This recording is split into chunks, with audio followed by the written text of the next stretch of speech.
Bonjour à tous, bienvenue dans cette nouvelle édition. Ça y est, c'est fait. La campagne de vaccination contre le coronavirus est lancée en Côte d'Ivoire. Elle a démarré hier par les autorités, notamment le ministre d'État Patrick Achi, les ministres Raymond Goudou Kofi et Mamadou Touré, ou encore le chef d'état-major des armées. On fait le point avec Salimatou Dia. La toute première dose de vaccin anti-Covid-19 injectée dans le bras du ministre d'État Patrick Achi. Le geste symbolique vise à rassurer la population. Je ne sais pas si c'était l'infirmière qui était experte, mais je n'ai senti aucune piqûre, je dirais, dans mon bras. L'exemple sera également donné par les ministres. Celle qui va recevoir ses premières doses, d'être rassurée. Vous savez qu'un vaccin, c'est pour renforcer le système immunitaire. Ça veut donc dire que c'est pour protéger la population. Lorsque ce vaccin sera généralisé, invitez tous les jeunes à se faire vacciner. Les rumeurs qui circulent sur les vaccins, notamment les effets secondaires, etc., vous venez de voir, nous-mêmes venons de nous faire vacciner. Donc nous tenons notre vie.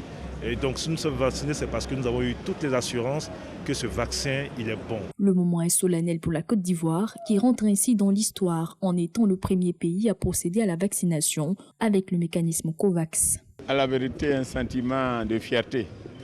Fierté pour mon pays. Les résultats sont au rendez-vous. Aujourd'hui, la Côte d'Ivoire est tout de même reconnue comme étant l'un des pays qui a le mieux géré cette pandémie à coronavirus. 10 jours de vaccination sur le site du parc des sports de Treichville. L'efficacité du vaccin est prouvée, nous diront les partenaires au mécanisme COVAX. C'est un vaccin qui est passé par toutes les étapes de son homologation. Et c'est d'une rigueur scientifique extraordinaire. Et à la fin, il y a tout un comité d'experts qui siège au niveau mondial et qui atteste de l'innocuité de ce vaccin-là. Le vaccin va également éviter les formes sévères, donc éviter les décès.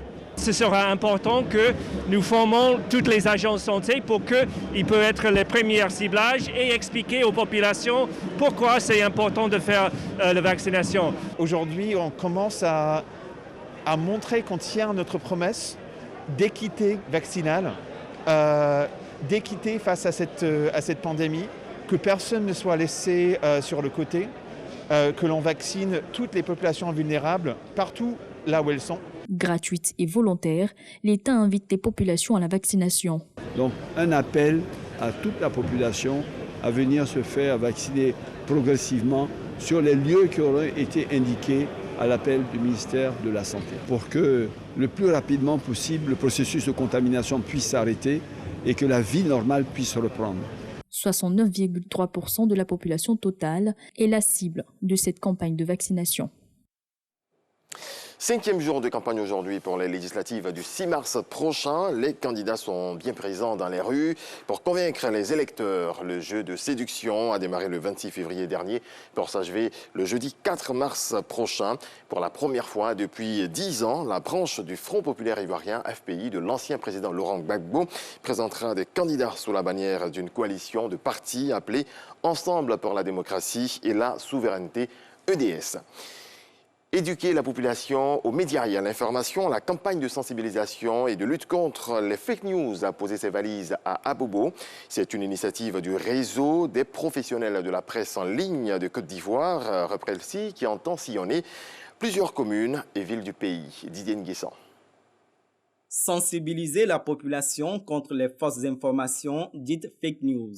Le réseau des professionnels de la presse en ligne de Côte d'Ivoire, Reprelsi, lance une caravane. Première étape, la commune d'Abobo, quartier Banco-Anador. Les journalistes Élisée Boloube et Mamadou Kébé forment les participants sur les outils et techniques de vérification de l'information. En tant que professionnels de la communication, surtout du segment en ligne, nous avons un rôle important à jouer, à apporter notre contribution pour, n'est-ce pas, le retour de cette cohésion au sein de la population. Et cela passe par la formation, parce que quand on est mieux formé, on a les outils en main, on peut soi-même vérifier ces informations pour s'assurer qu'elles sont l'émanation d'une source crédible et donc capable d'être partagées sans aucune crainte.